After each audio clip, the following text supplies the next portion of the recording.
ആ കോൺസെപ്റ്റിൽ കറക്റ്റ് ഫിറ്റാവുന്നൊരു ഫീമെയിലിനെ എനിക്ക് കണ്ടു കഴിഞ്ഞാൽ എനിക്ക് പ്രണയം ഉണ്ടാകാം ആ ഫീമെയിലിനോട്. ദേഷ്യപ്പെട്ടപ്പോഴുള്ള തനി സ്വഭാവമല്ല, ഈ ദേഷ്യപ്പെടാത്തപ്പോഴുള്ള തന്നെയാണ് തനി സ്വഭാവം.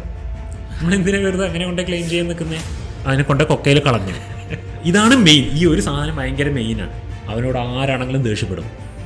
അതാണ് അവൻ്റെ കയ്യിലിരിപ്പ്. അവനെ അത്യാവശ്യം മര്യാദയ്ക്ക് പെരുമാറാൻ അറിയണം, അല്ലെങ്കിൽ അവനത് അർഹിക്കുന്നുണ്ട്. ഈ ശാസ്ത്രത്തിൻ്റെ എന്തെങ്കിലും ഒരു കണ്ടുപിടുത്തത്തിൽ അപ്പോൾ കണ്ട കറക്റ്റ് അപ്പോൾ നമ്മൾ പറഞ്ഞ കറക്റ്റ്. പാലിൽ ഒരു തുള്ളി വിഷം ഒറ്റുന്നത് വളരെ ഗൗരവമേറിയ വിഷയമാണ്. പക്ഷേ വിഷത്തിൽ ഇനി എത്ര തുള്ളി പാലൊട്ടിച്ചാലും അത് നമുക്ക് പാലാക്കി ചിന്തിക്കാൻ പറ്റില്ല. അതാണ് ഒരു ഡ്രോപ്പ് വിഷത്തിൻ്റെ വില. പക്ഷെ ആ ഒരു മനുഷ്യനെ കണ്ടിട്ട് നമ്മൾ അന്നത്തെ കാലത്തെ എല്ലാവരും വലിയ ആയുസ്സുള്ളവരാണെന്നും പണ്ടത്തെ ആളുകൾ ആരോഗ്യവാന്മാരാണെന്നും ആയുസ് കൂടിയവരാണെന്നും ക്ലെയിം ചെയ്യും. നിങ്ങളുടെ മനസ്സിനൊരു തോന്നൽ തീവ്രമായി ഉണ്ടാകുന്ന സമയത്ത് ആ കാര്യം ചെയ്യാതിരിക്കും. വികാര തീവ്രതയെ വിശ്വസിക്കാൻ കൊള്ളില്ലെന്നേ. നമ്മളുടെ കയ്യിൽ നിന്ന് അത് സംഭവിക്കുമ്പോൾ നമ്മൾക്ക് ന്യായീകരിക്കാൻ 100 റീസൺസ് ഉണ്ടാവും. എൻ്റെ ഈ അവസ്ഥയിൽ നിങ്ങളാണെങ്കിലും അങ്ങനെ ആയിരിക്കും ചെയ്യുക.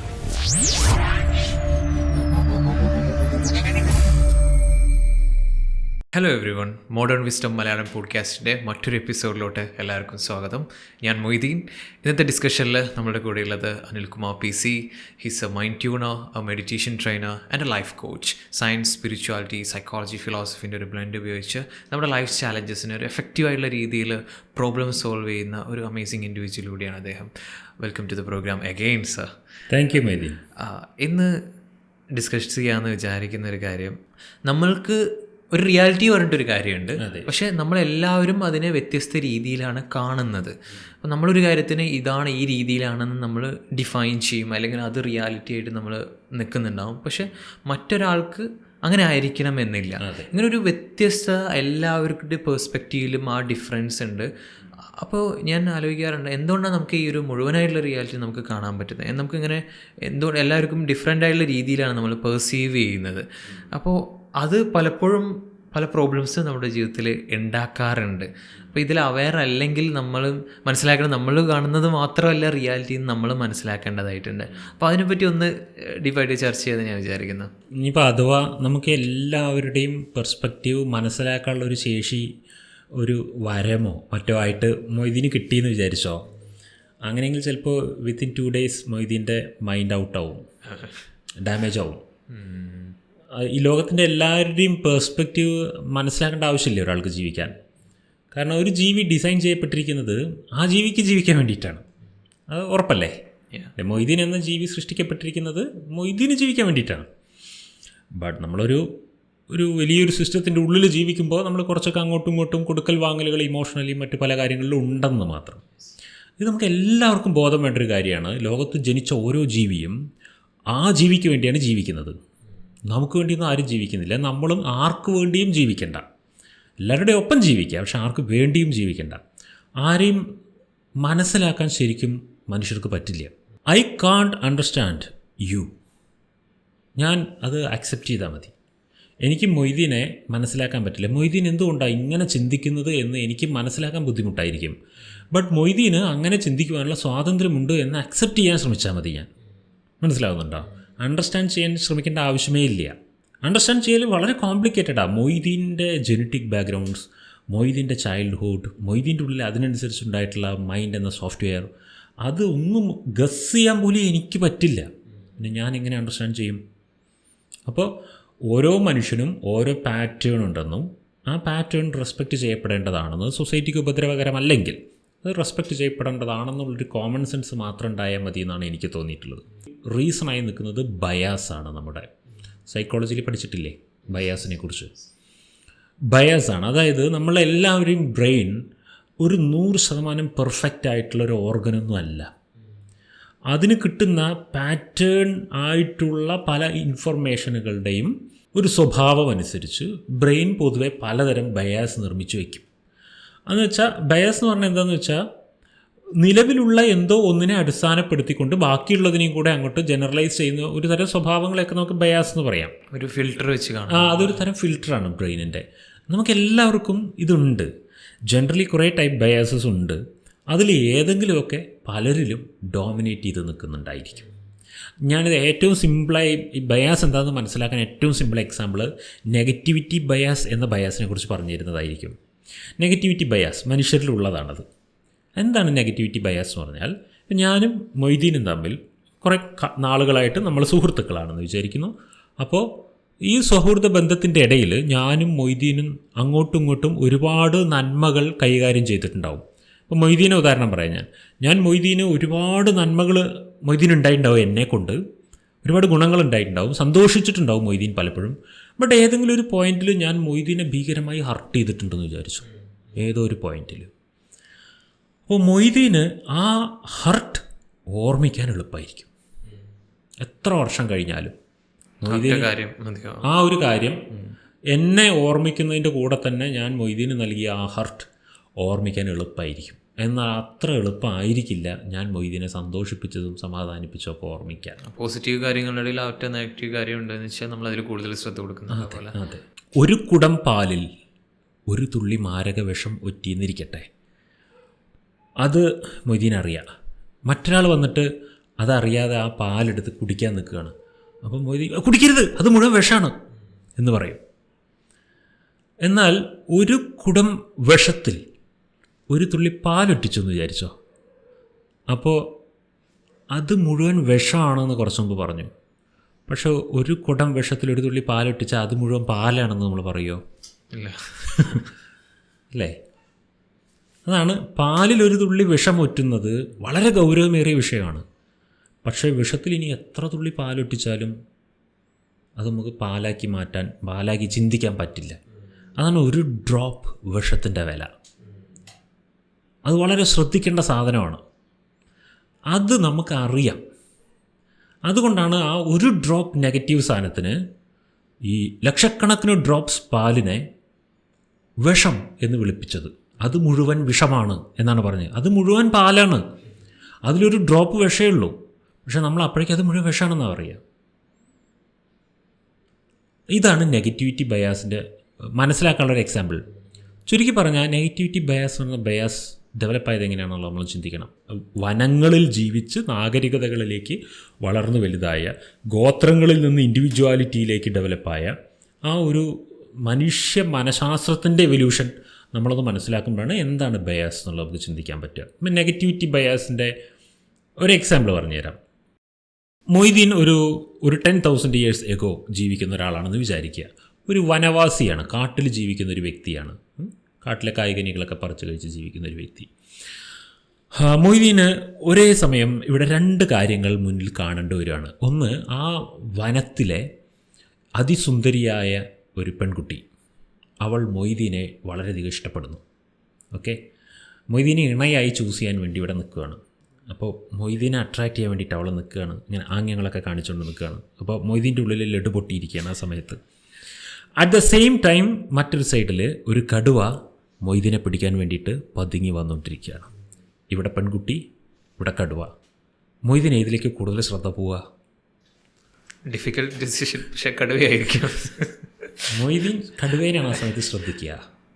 കാരണം മൊയ്തീൻ കടുവയെ ശ്രദ്ധിച്ചില്ലെങ്കിൽ പിന്നെ ആ പെൺകുട്ടിയുടെ കാര്യവും നടക്കില്ല, ഒന്നും നടക്കില്ല. കാരണം ആ പെൺകുട്ടി നീട്ടുന്ന സ്നേഹം മൊയ്തീൻ ഒരു ഓപ്ഷനുള്ള കാര്യമാണ്.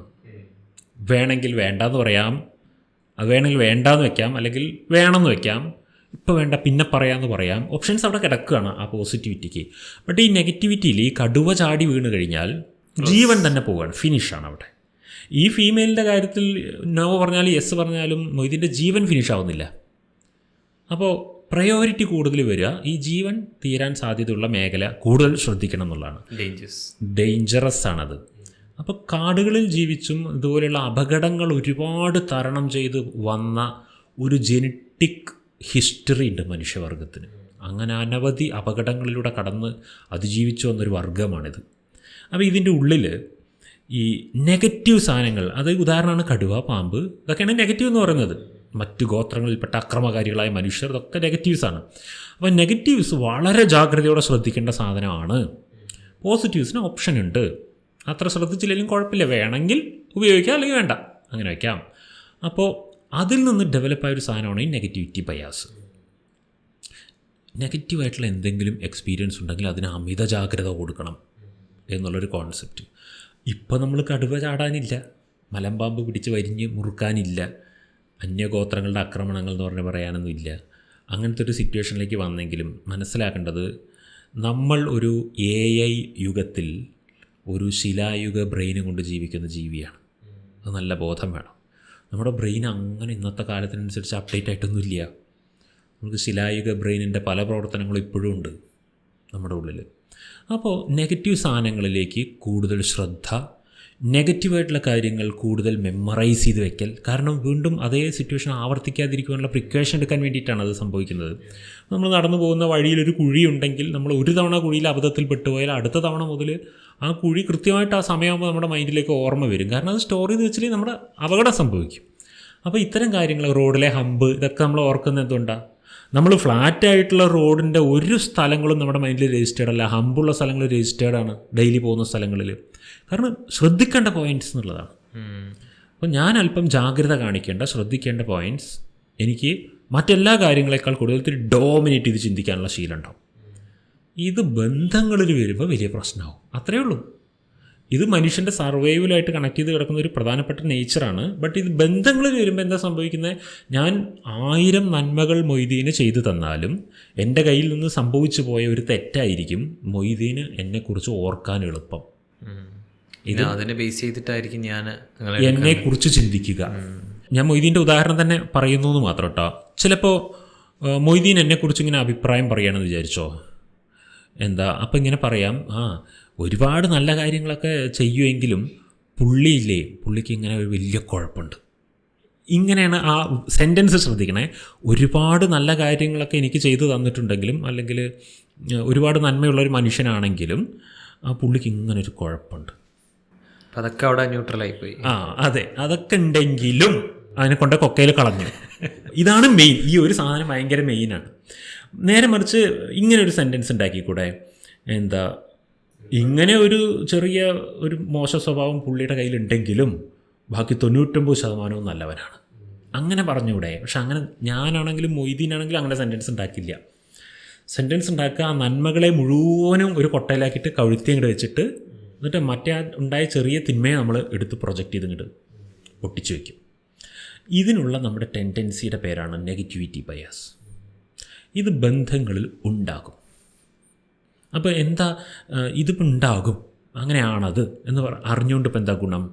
അപ്പോൾ നമ്മുടെ കൂടെ ജീവിക്കുന്ന ഒരാൾ, കൊളീഗാകട്ടെ, ഫ്രണ്ടാകട്ടെ, പാർട്ട്ണറാകട്ടെ, ആരാകട്ടെ, ആ വ്യക്തി നമ്മുടെ കയ്യിൽ നിന്ന് അബദ്ധത്തിൽ സംഭവിച്ച ഒരു മിസ്റ്റേക്കിനെ പിന്നീട് എപ്പോൾ എന്തൊരു ആർഗ്യുമെൻ്റ് ഉണ്ടായാലും അതെടുത്തിട്ടിടും.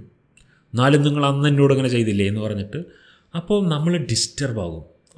എത്ര നല്ല കാര്യങ്ങൾ ചെയ്തു കൊടുത്ത ആളാണ് ഞാൻ, എന്നിട്ട് ആ ഒരൊറ്റ കാര്യത്തിൽ പിടിച്ച് തൂങ്ങുന്നു കണ്ടോ എന്നുള്ളത് ഡിസ്റ്റർബ് ആകേണ്ട ആവശ്യമില്ല. ഞാൻ ഡിസ്റ്റർബ് ആകാറില്ല. കാരണം എനിക്കിതിനെക്കുറിച്ച് അവെയർനെസ് ഉണ്ട്. ഈ നെഗറ്റിവിറ്റി ബയാസ് എന്ന് പറഞ്ഞൊരു സാധനം ഉണ്ട് മനുഷ്യനെന്ന്. അപ്പോൾ അതുകൊണ്ട് ഞാൻ എന്തൊക്കെ നല്ലത് ചെയ്തിട്ടുണ്ടെങ്കിൽ എൻ്റെ കയ്യിൽ നിന്ന് എപ്പോഴെങ്കിലും സംഭവിച്ച അബദ്ധം അവർ കൂടുതൽ ഓർമ്മിക്കുമെന്നും എനിക്കറിയാം. അതുകൊണ്ട് എൻ്റെ എപ്പോഴെങ്കിലും സംഭവിച്ച മിസ്റ്റേക്സിനെ ആരെങ്കിലും എടുത്തു ചൂണ്ടി പറയുന്ന പോയിൻ്റ് വന്നു കഴിഞ്ഞാൽ it's because of his negative bias. അതുപോലെ നമ്മൾക്കും ആ ഒരു അവയർനെസ് ഉണ്ടാവണം. നമ്മളൊരാളെ ജഡ്ജ് ചെയ്യുമ്പോൾ, നമ്മളൊരാളെക്കുറിച്ച് ചിന്തിക്കുമ്പോൾ തന്നെ നെഗറ്റിവിറ്റി ബയാസ് ബേസ്ഡായിട്ട് ചിലപ്പോൾ ചിന്തകൾ വരുമ്പോൾ ഇങ്ങനെ ചിന്ത വരും. ഇല്ല, അത് എൻ്റെ നെഗറ്റിവിറ്റി ബയാസ് പ്രവർത്തിക്കുന്നതാണ്.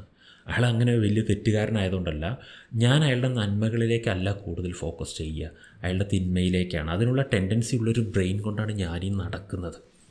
ഇത് നമ്മുടെ ഭാഗത്തും അവരുടെ ഭാഗത്തും നമ്മൾ അവെയർഡായിരിക്കണം. അപ്പോൾ നെഗറ്റിവിറ്റി ബയാസിനെ നമുക്ക് ഒരു പരിധി വരെ നമ്മുടെ ജീവിതത്തിൻ്റെ ഭാഗമാണത്. എന്നാലും അത് നമ്മളെ ഒരുപാട് ബുദ്ധിമുട്ടിപ്പിക്കാതെ നമുക്ക് മുന്നോട്ടുണ്ടാകാൻ പറ്റും. അത് ഈവൻ ദോ ബന്ധങ്ങളിലാണെങ്കിലും നമ്മൾ ചെയ്യുന്ന കാര്യങ്ങളാണെങ്കിലും വർക്ക് ചെയ്യുമ്പോഴാണെങ്കിലും ഇങ്ങനെ നമ്മളെപ്പോഴും ആ ഒരു മിസ്റ്റേക്ക് അല്ലെങ്കിൽ ഒരു ചെറിയൊരു കാര്യത്തിനായിരിക്കും ഫോക്കസ് ചെയ്യുക. അതുകൊണ്ട് ഫുള്ളി നമ്മളെല്ലാത്തിനും ആ ഒരു രീതിയിൽ ജഡ്ജ് ചെയ്യുന്നുണ്ടാവും. മൊത്തം കുഴപ്പമാണ്. അല്ലെങ്കിൽ ജീവിത പ്രശ്നങ്ങളാണെങ്കിൽ നമ്മുടെ ജീവിതം ഒക്കെ ആയിട്ട് പോകുന്നുണ്ടാവും. പക്ഷെ എന്തെങ്കിലും ഒരു ചെറിയൊരു കാര്യം ഉണ്ടെന്ന് വെച്ചാൽ എൻ്റെ ജീവിതം മൊത്തം പോയി. അങ്ങനെ ആ സെൻറ്റൻസ് വളരെ ശ്രദ്ധിക്കണം. എല്ലാം കൊണ്ടും ഓക്കെ ആയിട്ടുള്ള ജീവിതത്തിലൊരു ചെറിയ പ്രശ്നമാണ്, പക്ഷെ നമ്മൾ ക്ലെയിം ചെയ്ത വേർഡ് എൻ്റെ ലൈഫ് മുഴുവൻ പോക്കാണ്. അതിനെ പ്രിസൈസായിട്ട് സെൻറ്റൻസ് മേക്ക് ചെയ്യാൻ ശ്രദ്ധിക്കണം എന്നുള്ളതാണ്. എൻ്റെ ജീവിതത്തിൽ ഇങ്ങനെ ഒരു പ്രശ്നമുണ്ട് എന്ന് പറയാൻ പറ്റണം നമുക്ക്. അല്ല എൻ്റെ ജീവിതം മുഴുവൻ വേസ്റ്റായി, അങ്ങനെയല്ല. അങ്ങനത്തെ ഹോൾസെയിൽ വേർഡ്സ് ഭയങ്കര ബുദ്ധിമുട്ടുണ്ടാക്കും നമ്മളെ. അപ്പോൾ ഈ ബയാസിൻ്റെ വർക്കിംഗ് എന്താണെന്ന് മനസ്സിലായോ? ഇനി ഞാൻ വേറൊരു ബയസ് പറയട്ടെ, ആങ്കറിങ് ബയാസ്. എക്സ്പ്ലെയിൻ ചെയ്യാമോ? ആങ്കറിങ് ബയസ് എന്ന് പറഞ്ഞാൽ, ഞാനൊരു ഡിസിഷൻ എടുക്കാൻ പോവാണ് എൻ്റെ ജീവിതത്തിൽ എന്ന് വിചാരിച്ചോ.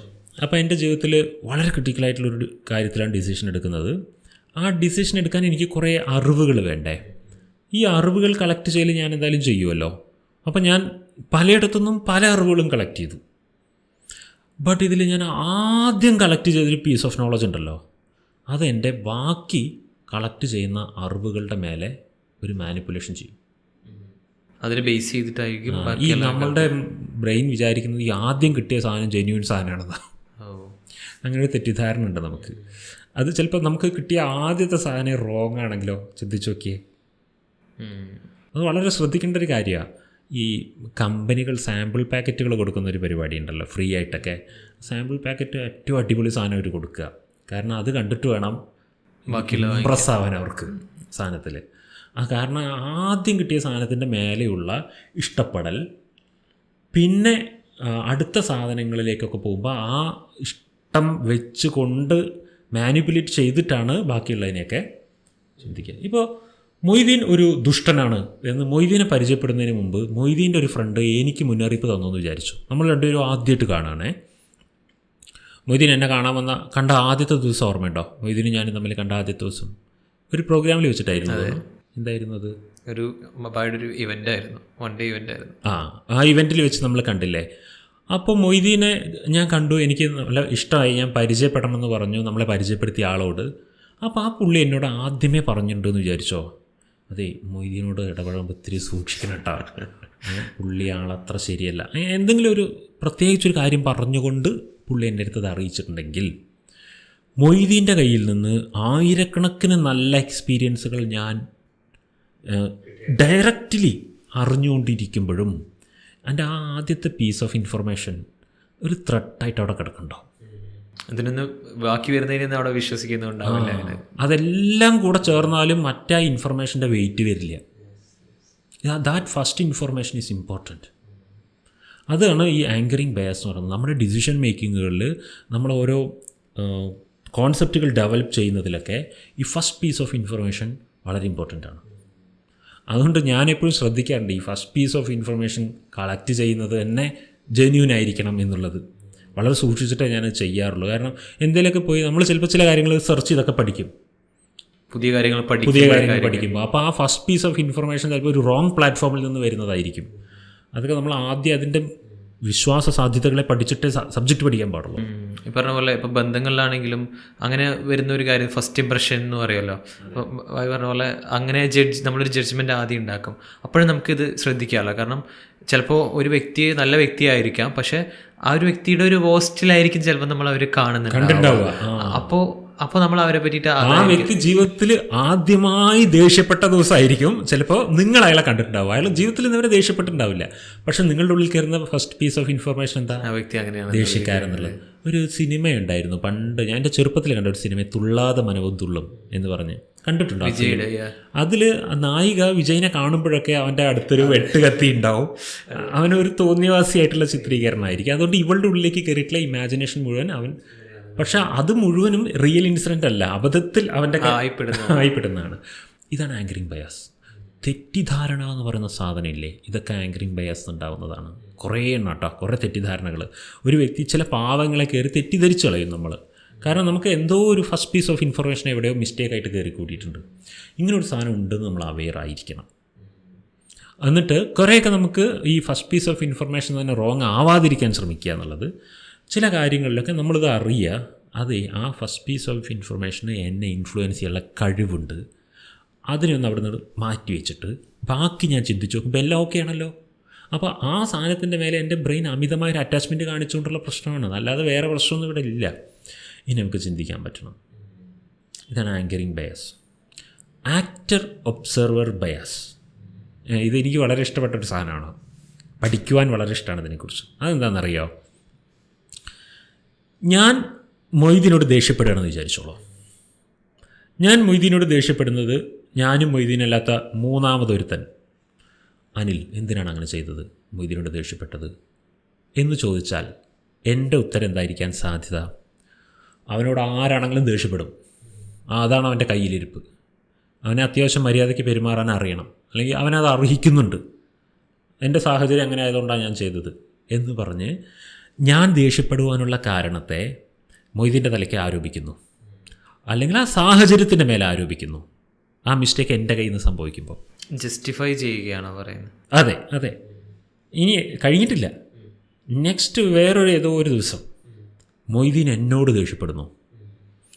മൊയ്തീൻ എന്നോട് ദേഷ്യപ്പെടുന്ന സമയത്തും ഈ മൂന്നാമൻ എന്നോട് ചോദിക്കുകയാണ് എന്താ അവിടെ സംഭവിച്ചത് എന്ന് ചോദിക്കുകയാണ്. അവനെ കൺട്രോൾ ചെയ്യാൻ അറിയില്ല. അവന് ചെറിയൊരു ഡിസ്റ്റർബിങ് സിറ്റുവേഷൻ ഉണ്ടാകുമ്പോഴേക്കും ദേഷ്യപ്പെടുന്നു. അവന് കുറച്ചൊക്കെ സെൽഫ് കൺട്രോൾ വേണ്ടേ എന്ന് പറയുന്നു. കാര്യം പിടികിട്ടി എന്താ കാര്യം?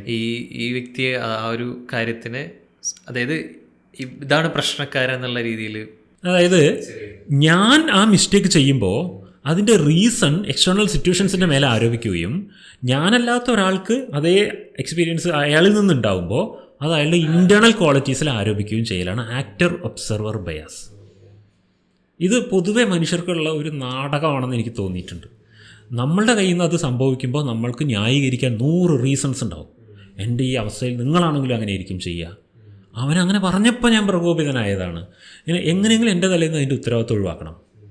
അപ്പോൾ നമ്മൾ അതിൻ്റെ ഉത്തരവാദിത്വം ഏറ്റെടുക്കില്ല. It's because of my internal conflict. ഞാൻ ദേഷ്യപ്പെട്ടു, ബിക്കോസ് എൻ്റെ ഇമോഷൻ ഹർട്ടായി, അപ്പോൾ എനിക്കത് കൺട്രോൾ ചെയ്യാൻ പറ്റിയില്ല, എൻ്റെ കയ്യിൽ നിന്ന് പോയി. എക്സ്റ്റേണൽ സിറ്റുവേഷൻസ് കാരണമാണ്, ഞാനതിന് ഉത്തരവാദിത്തമല്ല, എൻ്റെ ക്വാളിറ്റി. ഞാനിപ്പോൾ ഈ പറഞ്ഞ പോലെ പറയാനുള്ള ചങ്കൂറ്റില്ലേ ആളുകൾക്ക്, എൻ്റെ കയ്യിൽ നിന്ന് പോയതാണ്, എൻ്റെ കൺട്രോൾ നഷ്ടപ്പെട്ടതാണ് കുറച്ച് നേരം കൊണ്ട് എന്ന് പറയാണ് വേണ്ടത്. പക്ഷെ അത് പറയില്ല. അത് എക്സ്റ്റേണൽ സിറ്റുവേഷൻ്റെ തലക്കിട്ടിട്ട് മുങ്ങാൻ ശ്രമിക്കുക ഉത്തരവാദിത്തത്തിൽ നിന്ന്, ദേഷ്യപ്പെട്ടതിൻ്റെ ഉത്തരവാദിത്തത്തിൽ നിന്ന്. ബട്ട് അതേസമയം എന്നാൽ പിന്നെ ഓക്കെ, അങ്ങനെ മുങ്ങാം, നോ പ്രോബ്ലം. അപ്പോൾ മൊയ്തീൻ എന്നോട് ദേഷ്യപ്പെടുമ്പോഴും അവൻ്റെ സാഹചര്യ സമ്മർദ്ദം കൊണ്ട് ദേഷ്യപ്പെട്ടതായിരിക്കും എന്ന് ചിന്തിക്കണം. പക്ഷേ ചിന്തിക്കില്ല. അത് ആ വ്യക്തിയുടെ ഇൻറ്റേർണൽ ക്വാളിറ്റിയുടെ പ്രോബ്ലം കൊണ്ടാണ്, അവന് സെൽഫ് കൺട്രോൾ ഇല്ലാത്തതുകൊണ്ടാണെന്നൊക്കെ പറഞ്ഞ് കുറച്ച് സമയം കോമൺ ബയസ്. പക്ഷെ നമ്മൾ പൊതുവെ ആരും ഇതിനെക്കുറിച്ച് അവെയർ അല്ല എന്നുള്ളതാണ്. സെയിം സാധനം ഞാൻ പ്രകടിപ്പിക്കുമ്പോൾ അതിന് വേറെ എക്സ്പ്ലനേഷനും മറ്റൊരാളെ പ്രകടിപ്പിക്കുമ്പോൾ വേറെ എക്സ്പ്ലനേഷനും ഞാൻ കൊടുക്കാറുണ്ട് എന്നുള്ളത്. ഇതിനെക്കുറിച്ച് ബോധമുണ്ടെങ്കിൽ ഇൻ്റർപേഴ്സണൽ റിലേഷൻഷിപ്സിലൊക്കെ ഒരുപാട് പ്രശ്നങ്ങൾ പരിഹരിക്കപ്പെടും. ഒന്നുകിൽ രണ്ടാൾക്കും എക്സ്റ്റേണൽ സിറ്റുവേഷൻ ഉണ്ട് എന്നുള്ളത് മനസ്സിലാക്കണം, അല്ലെങ്കിൽ രണ്ടാൾക്കും ഇൻറ്റേർണൽ പ്രോബ്ലം ഉണ്ടെന്നുള്ളത് മനസ്സിലാക്കണം. അതാണ് ആക്ടർ ഒബ്സർവർ ബയാസ്. എത്ര സീരിയസ് ആയിട്ടുള്ള സാധനം നോക്കിയേ. ബട്ട് നമ്മളുടെ ഇൻബിൽറ്റ് മെക്കാനിസത്തിൽ ഈ ഒരു പ്രശ്നം കിടക്കുന്നുണ്ട്. ഇതൊക്കെ ഒരു സർവൈവൽ ടാറ്റിക്സ് ആട്ടോ, എല്ലാ ബയസും സർവൈവൽ ടാറ്റിക്സാണ്. അത് നമ്മൾ മനസ്സിലാക്കണം. Next one is effect heuristic. അത് ഒരു വ്യക്തിയുടെ അദ്ദേഹം ഇങ്ങനെ സ്വാഭാവികമായിട്ട് ജീവിക്കുമ്പോൾ ഒരിക്കലും അദ്ദേഹം ചെയ്യുവാനോ പറയുവാനോ പ്രകടിപ്പിക്കുവാനോ സാധ്യതയില്ലാത്ത ഇമോഷൻസ്, വേർഡ്സ്, ആക്ഷൻസ് അത് അദ്ദേഹം ഇമോഷണലി ഒരു പ്രൊവോക്ഡ് ആയാൽ പുറത്ത് കാണിക്കും എന്നുള്ളതാണ്. അതാണ് പറയുന്നത്. അത് സാധാരണ മനുഷ്യരിലുള്ളൊരു സാധനമാണ്. ഇപ്പോൾ ഈ വീണ്ടും നമ്മളുടെ ഉദാഹരണം തന്നെ എടുക്കാം. മൊയ്തീൻ ഭയങ്കരമായിട്ട് ദേഷ്യം വന്ന സമയത്ത് എൻ്റെ അടുത്ത് വളരെ വെയിറ്റ് കൂടിയ ചില വാക്കുകൾ ഉപയോഗിച്ചു, അല്ലെങ്കിൽ എന്തെങ്കിലും അസഭ്യങ്ങൾ വിളിച്ചു പറഞ്ഞു.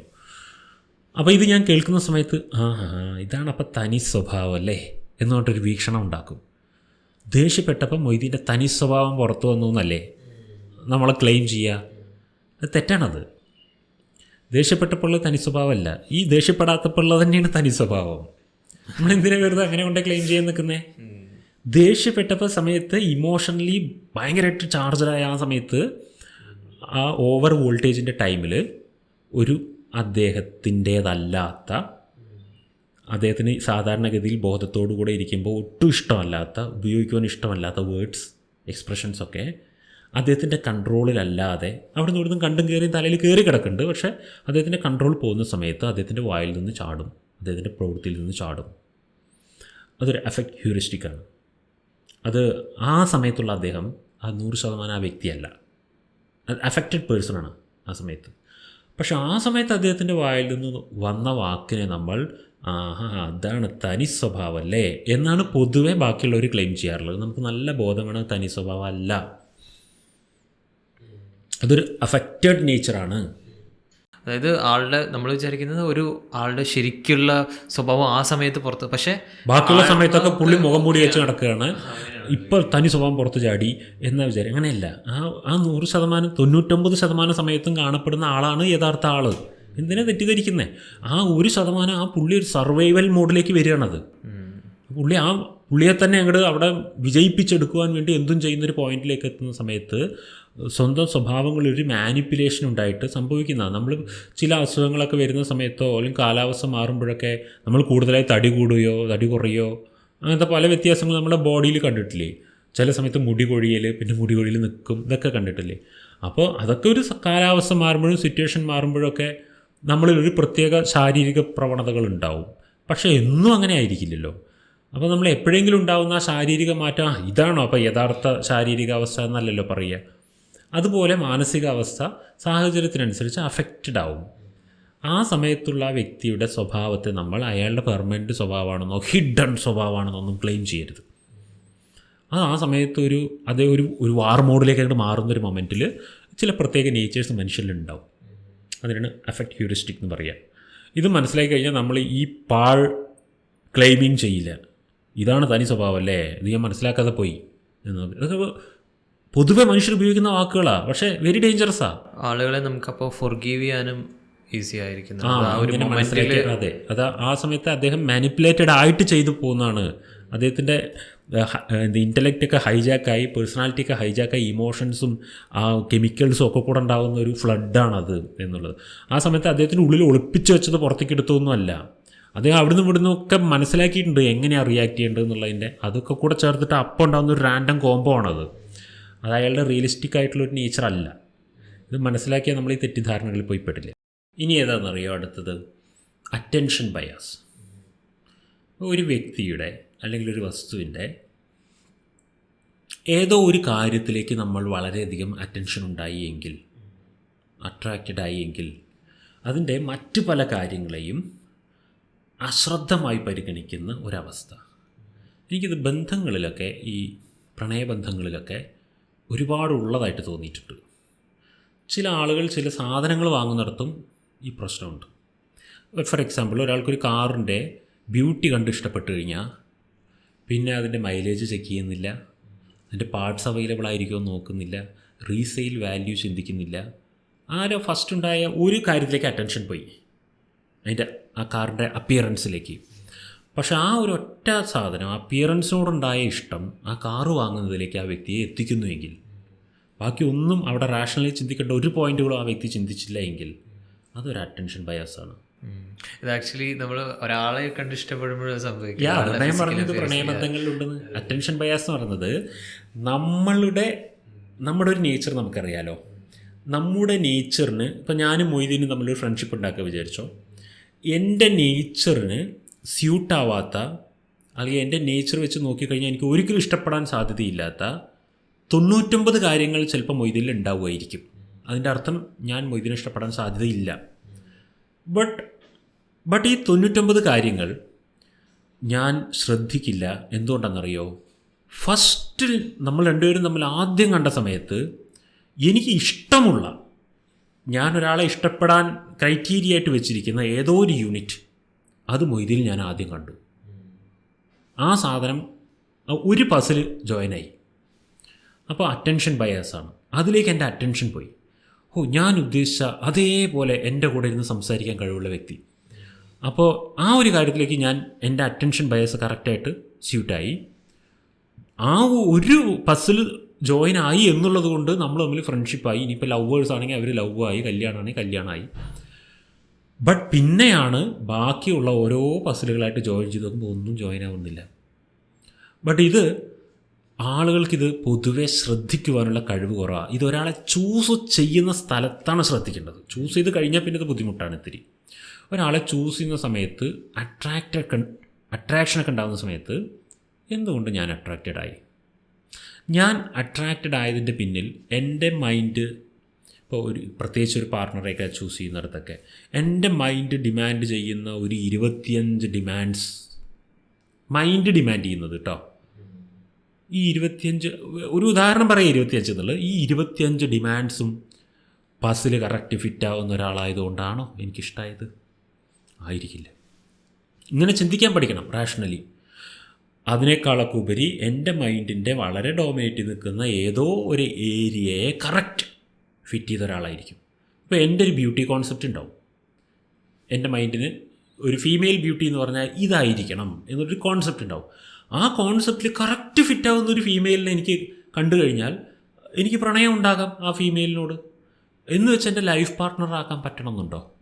അതാ പറയുന്നത്, ഒരു സബ്ജക്റ്റിൽ പസിൽ കറക്റ്റ് സെറ്റായിട്ടുണ്ട്.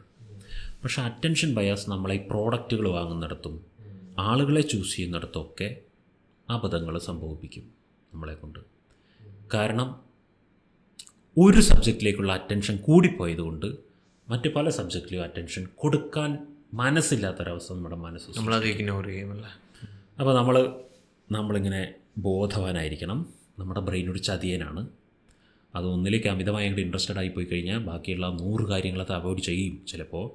അതുകൊണ്ട് അട്രാക്ഷൻ ഉണ്ടായിക്കോട്ടെ, ഇഷ്ടം ഉണ്ടായിക്കോട്ടെ, പ്രോഡക്റ്റ് വാങ്ങാൻ താല്പര്യം ഉണ്ടായിക്കോട്ടെ, ബട്ട് ഉടനെ ചെയ്യരുത്. അങ്ങനെ പറഞ്ഞ പോലെ ചോയ്സസ് എടുക്കുമ്പോഴാണ് അത് നമ്മൾ കൂടുതലായിട്ട് സ്പേസ് ഇടണം. അവിടെ ചിന്തിക്കുവാൻ സ്പേസ് ഇടണം, റിസർച്ച് ചെയ്യാൻ സ്പേസ് ഇടണം. ഞാൻ എപ്പോഴും പറഞ്ഞൊരു വാക്കുണ്ട്, നിങ്ങളുടെ മനസ്സിലൊരു തോന്നൽ തീവ്രമായി ഉണ്ടാകുന്ന സമയത്ത് ആ കാര്യം ചെയ്യാതിരിക്കുക.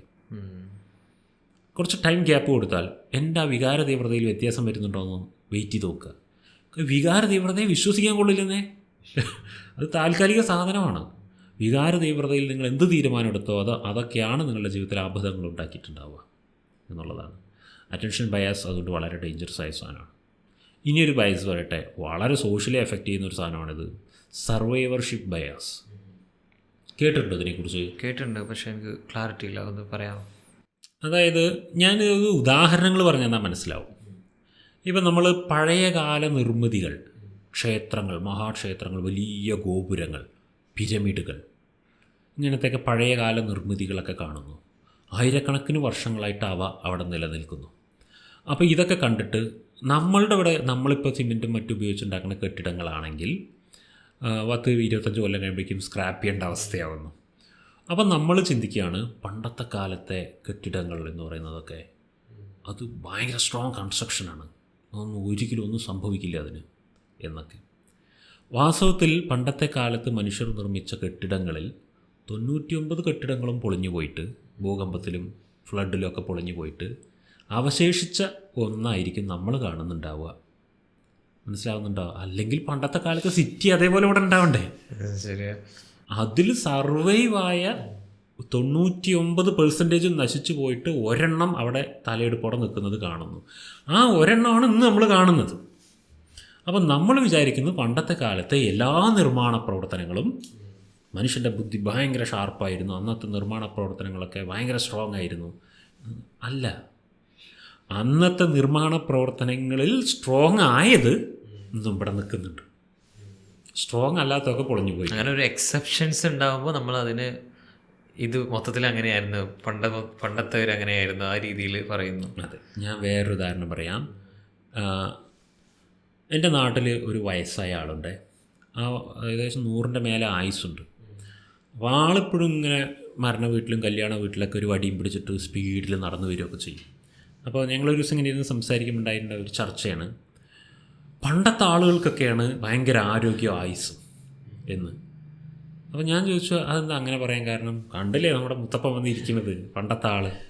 അപ്പം ഞാൻ ചോദിച്ചു, ഈ പണ്ടത്തെ ആളുണ്ടല്ലോ, ഈ മുത്തപ്പനുണ്ടല്ലോ, ഇയാളുടെ കാലഘട്ടത്തിൽ അയാളുടെ നാട്ടിൽ ഇയാൾ മാത്രമേ ജനിച്ചിട്ടുള്ളൂ? അതാണ് എൻ്റെ ചോദ്യം. 100 ആയിരക്കണക്കിന് ആൾക്കാരുണ്ടാവില്ലേ ആ നാട്ടിൽ, അവരൊക്കെ എവിടെ പോയി? അതാണ് സർവൈവർഷിപ്പ് ബയാസ്. അതായത് ആ കാലഘട്ടത്തിൽ ജീവിച്ചിരുന്ന മനുഷ്യരിൽ ആകെപ്പാടെ അവശേഷിച്ചിട്ടുള്ള ഈ മനുഷ്യനാണ്.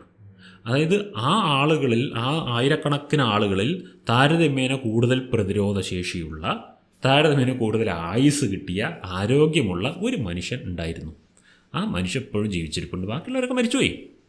പക്ഷെ ആ ഒരു മനുഷ്യനെ കണ്ടിട്ട് നമ്മൾ അന്നത്തെ കാലത്തെ എല്ലാവരും വലിയ ആയുസ്സുള്ളവരാണെന്നും പണ്ടത്തെ ആളുകൾ ആരോഗ്യവാന്മാരാണെന്നും ആയുസ് കൂടിയവരാണെന്നും ക്ലെയിം ചെയ്യുന്നു. അല്ല, മനസ്സിലാവുന്നുണ്ടോ ഞാൻ പറയുന്നത്? നമ്മൾ ആ ഒരു സാമ്പിൾ പീസിനെ എടുത്തിട്ട് അന്നത്തെ കാലത്ത് മുഴുവൻ അങ്ങനെയായിരിക്കും എന്നൊക്കെ. സർവൈവായ ഒരാളെയാണ് നമ്മൾ കാണുന്നത്, സർവൈവായ ഒരു കെട്ടിടമാണ് നമ്മൾ കാണുന്നത്. പലപ്പോഴും നമ്മൾ നമ്മുടെ ട്രഡീഷൻസിനെ കുറിച്ച് ചിന്തിക്കുന്ന സമയത്തൊക്കെ സാംസ്കാരികതകളും മതം ഇതിലൊക്കെ ഏറ്റവും കൂടുതൽ തെറ്റിദ്ധരിപ്പിക്കുന്നത് ഈ പോയിന്റിലാണ്. നമ്മളെ തന്നെ തെറ്റിദ്ധരിപ്പിക്കുന്നത്. നമുക്ക് അങ്ങനെ തോന്നി, അതാണ് ബെറ്റർ എന്നുള്ളൊരു ചിന്താഗതി. പണ്ടത്തെ ആളുകൾ നല്ല ആരോഗ്യമുള്ള ഭക്ഷണം കഴിച്ചു വരുന്നത് പണ്ടത്തെ ആളുകളാണ്.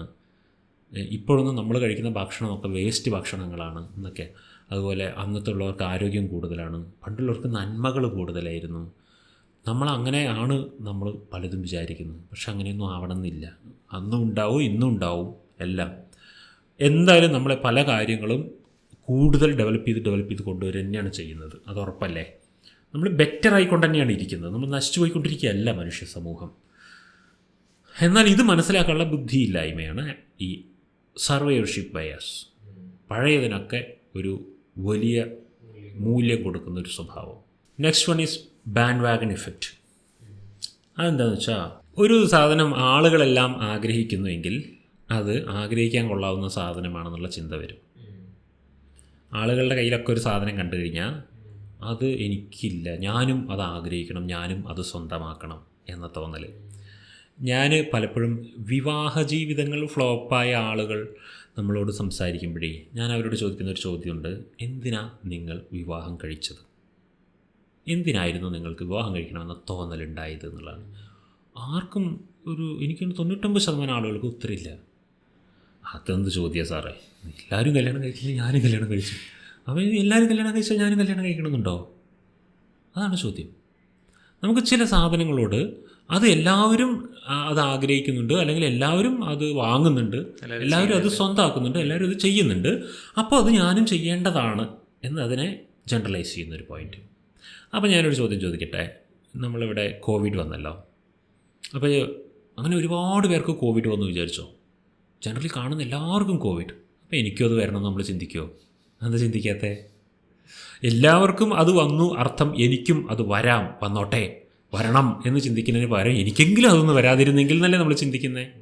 അപ്പോൾ എന്താ അവിടെ അങ്ങനെ ആ പകർച്ചവ്യാധി നമുക്ക് മാത്രം വേണ്ട നമ്മൾ ചിന്തിക്കുന്നു. പക്ഷേ ഇവിടെ എല്ലാവരുടെ കയ്യിലും ഐഫോൺ വന്നു കഴിഞ്ഞാൽ എനിക്ക് ഐഫോണിലേക്ക് ഒരു തൃപ്തി വരുമോ? ഇല്ല. ഇങ്ങനെ ഏത് സാധനമാണെങ്കിലും, ഐഫോൺ ഒരു ഉദാഹരണം പറഞ്ഞതാ. അപ്പോൾ ആളുകളെല്ലാം ഒരു ട്രെൻഡിൻ്റെ പിന്നാലെ പോകുമ്പോൾ ഞാനും ആ ട്രെൻഡിൻ്റെ പിന്നാലെ അല്ലെങ്കിൽ ഞാനൊരു ഓഡ് വണ്ണായി മാറുന്നത് ഭയങ്കര മോശമായിട്ട് തോന്നുന്ന ഒരവസ്ഥ. എന്നൊരു സത്യം പറയട്ടെ, ആ ഓഡ് വണ്ണ ആകാൻ നിങ്ങൾ തയ്യാറാണെങ്കിൽ നിങ്ങളാണ് ശരിക്കും ജീവിതം ആസ്വദിക്കുന്നുണ്ടാവുക. അതാണ് പോയിൻറ്റ്. ഈ ഒരു ബയസിനെ നമ്മൾ ഹാക്ക് ചെയ്ത് കഴിഞ്ഞാൽ ജീവിതം ഭയങ്കര എൻജോയ്മെൻ്റ് ഉണ്ടാവും. എനിക്ക് തോന്നുന്നു കുറേ എക്കോണമിക്കലി നമ്മൾ രക്ഷപ്പെടും. പൈസ ചിലവ് കുറയും നമുക്ക്. നമ്മൾ ആ ഓഡ് വൺ ആകാൻ തയ്യാറാവണം. എനിക്ക് തോന്നുന്നത് ഈ ഓഡ് വൺ ട്രെൻഡ് കൊണ്ടുവരണം നമുക്ക്. അങ്ങനെയാണെങ്കിൽ ആ ബയസ് അവിടെ ഹാക്ക് ചെയ്യപ്പെടും.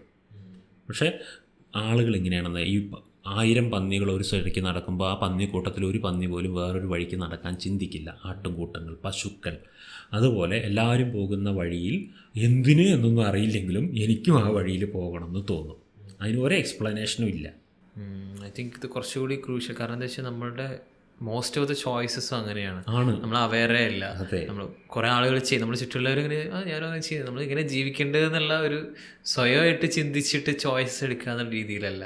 എല്ലാവരും ഇത് ചെയ്യുന്നു, അപ്പോൾ ഞാനും ചെയ്യുന്നു. എല്ലാവരും ഈ ജോലിക്ക് പോകുന്നു, ഞാൻ ഈ ജോലിക്ക് പോകുന്നു. എല്ലാവരും വിവാഹം കഴിക്കുന്നു, പറഞ്ഞ പോലെ ഞാനും വിവാഹം കഴിക്കുന്നു. ഇപ്പോൾ യൂട്യൂബ് ചാനൽ തുടങ്ങലും ഈ ഇടയ്ക്ക് കാലത്ത് കുറച്ച് പേരെ എൻ്റെ അടുത്ത് ഇങ്ങനെ അതിനുവേണ്ടി കൺസൾട്ടേഷനൊക്കെ എടുത്തിട്ടുണ്ടായിരുന്നു. എല്ലാവരും യൂട്യൂബ് ചാനൽ തുടങ്ങുന്നു, സക്സസ്ഫുൾ ആവുന്നു, എനിക്കും ആവണം. അപ്പം ഞാൻ അവരോട് പറഞ്ഞു കൊടുക്കാറുണ്ട്, ഇത് എല്ലാവരും ചെയ്യുന്നതുകൊണ്ട് നമുക്കത് ചെയ്ത് സക്സസ്ഫുൾ ആവാൻ പറ്റില്ല. അത് സക്സസ്ഫുൾ ആകാനുള്ള കറക്റ്റ് മെക്കാനിസംസ് ഉണ്ട്. അത് കറക്റ്റ് നമ്മളിലൂടെ ഓപ്പറേറ്റ് ആയി പോകുന്നുണ്ടെങ്കിൽ അതിൻ്റെ പല സാധനങ്ങളുണ്ടല്ലോ, അതിൽ ഏതോ ഒന്ന് യൂട്യൂബിൽ ക്ലിക്ക് ആവാനുള്ള ഏതോ ഒന്ന് എന്നിലൂടെ കറക്റ്റായിട്ട് ഡെലിവർ ആകുമ്പോൾ അതവിടെ ക്ലിക്കാവും. ഇൻഫ്ലുവൻസ് ചെയ്യാനുള്ള കഴിവ് എല്ലാ മനുഷ്യർക്കും ഉള്ളതാണോ? അല്ല. അത് കുറേ പേർക്ക് ആ സാധനം കുറവായിരിക്കും, കുറേ ആളുകൾക്ക് അത് കൂടുതലായിരിക്കും. അപ്പോൾ ഈ കൂടുതലായ ആളുകളെയൊക്കെയാണ് നമ്മൾ കാണുന്നത്. നമ്മൾ സക്സസ്ഫുൾ അല്ലാതെ ആയിപ്പോയ ആയിരക്കണക്കിന് ലക്ഷക്കണക്കിന് യൂട്യൂബ് ചാനൽസ് നമ്മൾ കാണുന്നേ ഇല്ല. നമ്മൾ കാണുന്ന മുഴുവൻ സക്സസ്ഫുൾ ആയതാണ്. അപ്പോൾ സർവൈവർഷിപ്പ് ബയാസ് വർക്ക് ചെയ്യുന്നുണ്ട് അവിടെ, മനസ്സിലാവുന്നുണ്ടോ? അതേപോലെയാണ് ഇത്. നമ്മൾ എന്തിനാണ് ഇത് ഫോളോ ചെയ്യുന്നത് എന്നുള്ളത് അറിയാത്ത അവസ്ഥ. Next bias Dunning Kruger effect. ഇത് മനുഷ്യരെ ഏറ്റവും കൂടുതൽ അബദ്ധങ്ങൾ ചെയ്യിപ്പിക്കുന്നൊരു ബയാസാണ്. അതായത് ആക്ച്വലി എനിക്കുള്ള കഴിവ്, ആക്ച്വലി എനിക്കുള്ള കപ്പാസിറ്റി അത് ഇത്രയേ ഉള്ളതെന്ന് വിചാരിച്ചോ, പക്ഷേ ഞാൻ അത് ഇത്ര ഉണ്ടെന്ന് വിചാരിക്കുന്ന അവസ്ഥ. അതാണ് ഡണ്ണിങ്-ക്രൂഗർ ഇഫക്റ്റ്. നമുക്കൊരു കാര്യം സോൾവ് ചെയ്യാനുള്ള കപ്പാസിറ്റി, ഇപ്പോൾ ഒരു രണ്ടുപേരും തമ്മിൽ പ്രശ്നം ഉണ്ടാവുകയാണ്. അപ്പോൾ എനിക്ക് ആ പ്രശ്നം സോൾവ് ചെയ്യാനുള്ള കഴിവ് ഇത്ര ഉണ്ട്, പക്ഷെ ഞാൻ വിചാരിക്കുകയാണ് ഇത്രയും ഉണ്ട് ആ കഴിവെന്ന്, ആ പ്രശ്നം ഞാൻ ഇടപെട്ടാൽ ശരിയാവുമെന്ന് വിചാരിച്ച് പോയി ഇടപെട്ട് കൊളാക്കുന്നവരുണ്ട്. ഓവർ കോൺഫിഡൻസ് എന്ന് പറയാം. അതായത് നമ്മളുടെ യഥാർത്ഥ കഴിവുകളെ മാഗ്നിഫൈ ചെയ്ത് കാണുന്ന ഒരു വൈകല്യമാണ് വാസ്തവത്തിൽ. അത് മനുഷ്യർക്കുള്ളതാണത്. കാരണം നമുക്ക് നമ്മളെ കുറച്ചിലോടുകൂടെ കാണാൻ പൊതുവെ ഇഷ്ടമല്ല. നമുക്ക് നമ്മളെ ഒരിത്തിരി മാഗ്നിഫൈ ചെയ്ത് കാണാനാണ് ഇഷ്ടം.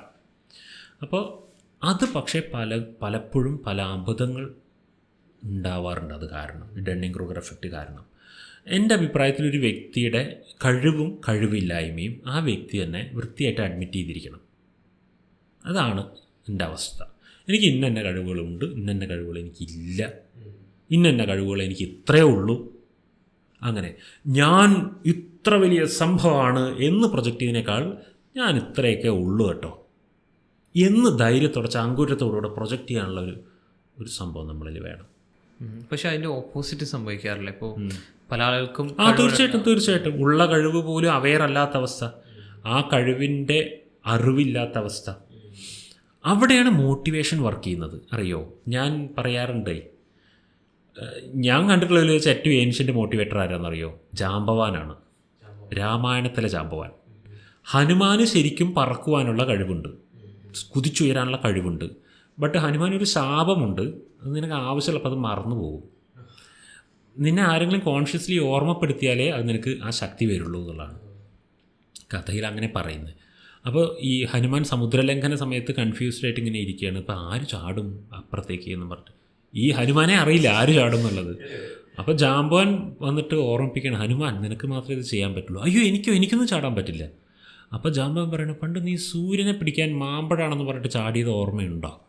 അങ്ങനെ അവിടെ വെച്ച് മോട്ടിവേറ്റ് ചെയ്യാണ്. സൂര്യനെ പിടിക്കാൻ ഇത്രയും ദൂരത്തേക്ക് ചാടി നിനക്കാണോ ഇവിടുന്ന് അങ്ങോട്ട് ഇത്രയും കിലോമീറ്റർ ചാടാൻ പ്രശ്നം എന്ന് പറഞ്ഞ് അവിടെ ആ ഉള്ള കഴിവ്, ഹനുമാനിൽ യഥാർത്ഥത്തിലുള്ള കഴിവ്, ബട്ട് അത് വിസിബിൾ അല്ലാതെ കിടക്കുകയാണ് അവിടെ. ആ വിസിബിൾ അല്ലാതെ കിടക്കുന്ന കഴിവിനെ പറഞ്ഞ് വിസിബിളാക്കി എടുത്തു കൊടുത്തു ജാമ്പവാൻ.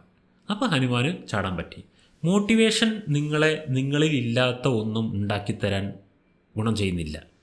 മോട്ടിവേഷൻ യഥാർത്ഥത്തിൽ നിങ്ങളിൽ ഉള്ളതും എന്നാൽ നിങ്ങൾ വിസ്മരിച്ചിരിക്കുന്നതുമായ ചില കാര്യങ്ങളെ ഒന്ന് ഓർമ്മിപ്പിച്ച് തരൽ മാത്രമാണ് ചെയ്യുന്നത്. മോട്ടിവേഷൻ്റെ കാര്യമാണ് ഞാൻ പറയുന്നത്. അപ്പോൾ അതാണ് ഈ പറഞ്ഞ ഡണ്ണിങ് ക്രൂഗർ എഫക്റ്റിൻ്റെ ഓപ്പോസിറ്റ്, ഇൻഫീരിയറായിട്ട് ചിന്തിക്കുന്നൊരവസ്ഥ. പക്ഷേ ഡണ്ണിങ് ക്രൂഗർ എഫക്റ്റ് വലിയ അബദ്ധങ്ങളിൽ കൊണ്ടുവന്ന് ചാടിക്കും. ഇതിൻ്റെ ഓപ്പോസിറ്റ് പറഞ്ഞ സിറ്റുവേഷനില്ലേ, അതിൽ ആ വ്യക്തി സക്സസ്ഫുൾ ആകാൻ പറ്റാതെ ഒതുങ്ങിക്കൂടി പോകുന്ന സിറ്റുവേഷനാണ് വരികയെങ്കിൽ, ഇപ്പോൾ എവിടെ നിന്നോ കുറച്ച് ബിസിനസ് ഐഡിയാസൊക്കെ അങ്ങോട്ട് കിട്ടിയിട്ട് കോടികൾ കടമെടുത്തിട്ടൊക്കെ ബിസിനസ് അങ്ങോട്ട് തുടങ്ങി കുറച്ച് ദിവസങ്ങളായി ഫ്ലോപ്പായിട്ട് കടം കയറി മുങ്ങേണ്ടി വരുന്ന ആളുകളുണ്ട്. അപ്പോൾ അവരോട് ഞാൻ എന്നിട്ട് ചോദിക്കാറുണ്ട്, ബിസിനസ്സിൻ്റെ ടെക്നിക്സൊക്കെ നിങ്ങൾ എവിടെ നിന്നാണ് പഠിച്ചത്? നിങ്ങൾക്ക് ബിസിനസ്സിൻ്റെ ശരിയായ രീതികൾ അറിയും. ഒരു ബിസിനസ് തുടങ്ങാൻ ആദ്യം കയ്യിൽ എന്താ വേണ്ടത്? ഇങ്ങനത്തെ കാര്യങ്ങളൊക്കെ ചോദിക്കുമ്പോൾ ഒരു ഐഡിയ ഇല്ല. അപ്പോൾ എവിടെ നിന്നാണ് ബിസിനസ് തുടങ്ങുവാനുള്ള തൻ്റെ ഇടം വന്നത്? അപ്പോൾ എവിടുന്നോ ഒരു ഇൻസ്പിറേഷൻ കിട്ടിയിട്ടുണ്ട് തുടങ്ങിയിരിക്കുകയാണ്. അപ്പോൾ തനിക്ക് ബിസിനസ് ചെയ്യാനുള്ള എബിലിറ്റി ഉണ്ടോ എന്നുള്ളത് അറിയുന്നില്ല വ്യക്തി. ഡണ്ണിങ് ക്രൂഗർ എഫക്റ്റ് പലപ്പോഴും വലിയ മണ്ടത്തരങ്ങളിലേക്ക്, പ്രത്യേകിച്ച് ഫിനാൻഷ്യൽ മണ്ടത്തരങ്ങളിലേക്ക്, പിന്നെ ഓരോ വ്യക്തികളെടുത്ത് തല കയറ്റി വയ്ക്കുന്ന തരം മണ്ടത്തരങ്ങളിലേക്കൊക്കെ തൻ്റെ കഴിവിൻ്റെ മേലെ അമിത വിശ്വാസം ഉണ്ടെങ്കിൽ, ഞാനിതിന് മുമ്പൊരു ഭാഗത്തിൽ സംസാരിച്ചിരുന്നില്ലേ, ഞാൻ വിവാഹം കഴിച്ച് സ്നേഹം കൊണ്ട് ഇയാളെ മാറ്റിയെടുത്തോളാം എന്ന് ചിന്തിക്കൽ ഡണ്ണിങ് ക്രൂഗർ എഫക്റ്റാണ്. തനിക്ക് അത്ര കഴിവില്ലാന്ന് ചിന്തിക്കണം. മറ്റൊരാളെ മാറ്റാനുള്ള കഴിവ് തനിക്കില്ലാന്ന് ചിന്തിക്കണം. അതുണ്ട് ചിന്തിക്കുന്നത് മണ്ടത്തരമാണ്. ഡണ്ണിങ് ക്രൂഗർ എഫക്റ്റാണത്. റിയലിസ്റ്റിക്കലി നമുക്ക് ആക്സസ് ചെയ്യാൻ പറ്റും നമ്മളെവിടെയാണ് നിൽക്കുന്നത്, നമ്മൾക്ക് എന്തിനെ കൊണ്ടൊക്കെ സാധിക്കും എന്നുള്ളത്. അതും ഈവൻ ദോ ഇപ്പോൾ പറഞ്ഞ പോലെ ചിലപ്പോൾ അത് ഇൻഫീരിയർ ആയിട്ടും വർക്ക് ചെയ്യാം എന്നുള്ളത്, ചിലപ്പോൾ നമ്മുടെ ഉള്ളിൽ ചില കഴിവുകളും ഉണ്ടാവുക എന്നുള്ളത്. പക്ഷെ അത് കുറച്ച് ഫൈൻഡ് ഔട്ട് ചെയ്യാൻ ആക്ച്വലി എനിക്ക് തോന്നുന്നു നമ്മൾ റിയാലിറ്റി തന്നെ പഠിക്കണമെന്ന് തോന്നുന്നു. നമ്മൾ ആക്ച്വലി ട്രൈ ചെയ്ത് ഓക്കെ ഇത് എൻ്റെ ലെവൽ എന്താണെന്ന് നമുക്ക് റിയലിസ്റ്റിക്കലി അസസ് ചെയ്യാൻ പറ്റണമെന്ന് തോന്നുന്നു. ഷുവർ. എല്ലാം റിയൽ ലൈഫ് എക്സ്പീരിയൻസ് ഒന്ന് പഠിക്കാൻ നിന്ന് കഴിഞ്ഞാൽ ലൈഫ് ഒരുപാട് വേസ്റ്റാവും. അപ്പോൾ കുറേയൊക്കെ മറ്റുള്ളവരുടെ അനുഭവങ്ങൾ കണ്ടിട്ടും പഠിക്കണം നമ്മൾ. അതാണ്. അല്ലെങ്കിൽ ടൈം കുറേ പോയി എല്ലാം അനുഭവിച്ച് പഠിക്കാൻ നിന്നാലേ. അപ്പോൾ ഈ ഒരു കാര്യത്തിന് നമുക്ക് എങ്ങനെ അവിടെ അപ്ലൈ ചെയ്യാൻ പറ്റും? ഇപ്പോൾ ഞാനിത് പറഞ്ഞു തന്നില്ലേ, ഇങ്ങനൊരു ബയാസ് മനുഷ്യനുണ്ട് എന്നുള്ള ഡണ്ണിങ് ക്രൂഗർ എഫക്റ്റ്. ഞാൻ അബദ്ധങ്ങൾ മണ്ടത്തരങ്ങളൊക്കെ ചെയ്ത് പാഠം പഠിച്ചിട്ട് മാറിയ ആളൊന്നുമല്ല, മാറി ചിന്തിക്കാൻ പഠിച്ച ആളൊന്നുമല്ല. എനിക്കറിയാം എൻ്റെ കയ്യിൽ നിന്ന് അബദ്ധങ്ങൾ സംഭവിച്ചേക്കാം. എൻ്റെ കഴിവുകളെക്കുറിച്ചൊരു ഐഡിയ എനിക്കുണ്ട്. ആ കഴിവുകളെ ഒരു തരി പോലും അമിതമായിട്ട് ചിത്രീകരിക്കുവാനോ വിശ്വസിക്കുവാനോ ഞാൻ തയ്യാറല്ല. എനിക്ക് അത്രേ കഴിവുള്ളൂ എന്നാണ് ഞാൻ ചിന്തിക്കുന്നത്. അത്രയും കഴിവുണ്ട് എന്നുള്ളതിനേക്കാൾ എനിക്ക് ഇത്രയും കഴിവുകളുണ്ട് ജീവിക്കുന്ന ഒരു മനുഷ്യനാണ്. ഒരു മനുഷ്യന് പല കഴിവില്ലായ്മകളും ഉണ്ടാവും, അതും ഉള്ളൊരു മനുഷ്യനാണ്. എൻ്റെ കഴിവിനെക്കുറിച്ചും കഴിവില്ലായ്മയെക്കുറിച്ചും ഒരപകർഷതാബോധവും ഇല്ലാതെ ഒരഹങ്കാരവും ഇല്ലാതെ ഉൾക്കൊണ്ട് ജീവിക്കുന്ന ഒരാളാണ്. അതിന് ഇരുന്നിങ്ങനെ ചിന്തിക്കണം എന്താ തൻ്റെ ഉള്ളിലുള്ളത് എന്നുള്ളതിനെക്കുറിച്ച്. അത് നമ്മൾക്ക് ഇങ്ങനെ ആളുകളെ കാണിക്കൽ മാത്രമല്ല ലൈഫേ, നമുക്ക് തന്നെ ഒരു ബോധം ഉണ്ടാവണം നമ്മൾ ഇത്ര ഉള്ളൂ എന്നുള്ളത്, അല്ലെങ്കിൽ ഇത്ര ഉണ്ട് എന്നുള്ളത്. അത് കുറച്ചും കാണണ്ട, കൂടിയും കാണണ്ട. അസസ്മെൻറ്റുകൾ ചെയ്യണം അതിനിരുന്നിട്ട്. എനിക്ക് പലപ്പോഴും തോന്നിയിട്ടുള്ള ആളുകൾ ഈ സെൽഫിൽ നിന്ന് ഒരുപാട് അകന്നിട്ടാണ് ജീവിക്കുന്നത്. സെൽഫിനെ ഒരുപാട് ശ്രദ്ധിക്കണം, അപ്പോഴേതൊക്കെ മനസ്സിലാവുള്ളൂ. ഇത്തിരി ആ മെഡിറ്റേറ്റീവ് മൈൻഡ് വേണം നമുക്ക്. എനിക്ക് തോന്നുന്നത് നമുക്ക് മനസ്സിലാക്കാൻ പറ്റും. കാരണം ഇത് ഈ പറഞ്ഞ പോലെ ഇൻഫീരിയോറിറ്റി കോംപ്ലക്സ്, സുപ്പീരിയോറിറ്റി കോംപ്ലക്സ് എന്ന് പറയുമല്ലോ, ഈ കോംപ്ലക്സുകളാക്കാതിരുന്നാൽ മതി എന്നുള്ളൊരു സംഭവമാണ്. എൻ്റെ മധ്യമാർഗത്തിൽ നിന്നുകൊണ്ട് പോയി കൂടാ നമുക്ക് അല്ലേ. ഞാൻ ഒരെണ്ണം കൂടെ പറഞ്ഞിട്ട് നിർത്താം. ബയസ് ഒരുപാടെണ്ണം ഉണ്ട്, എന്നാലും ഒരെണ്ണം മാത്രമേ എനിക്ക് ഇനിയിപ്പോൾ പറയാൻ സമയം ഉണ്ടാവുള്ളൂ. കൺഫർമേഷൻ ബയസ് കേട്ടിട്ടില്ലേ? ഇത് വളരെ പോപ്പുലർ ആയിട്ടുള്ള ബയസ് അല്ലേ? എന്താ സാധനം?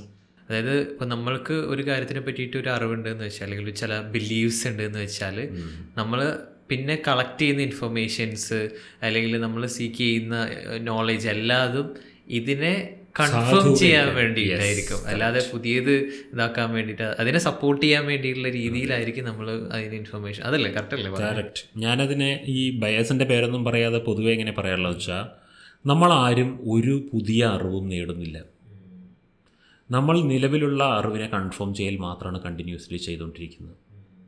ഇത് വളരെ വിസിബിളായിട്ടുള്ളൊരു എക്സാമ്പിൾ എന്താണെന്നറിയോ? സോളിഡ് ആയിട്ടുള്ള എക്സാമ്പിൾ ഒരു മതവിശ്വാസി, അത് ഏറ്റവും നല്ല എക്സാമ്പിളായിരിക്കും.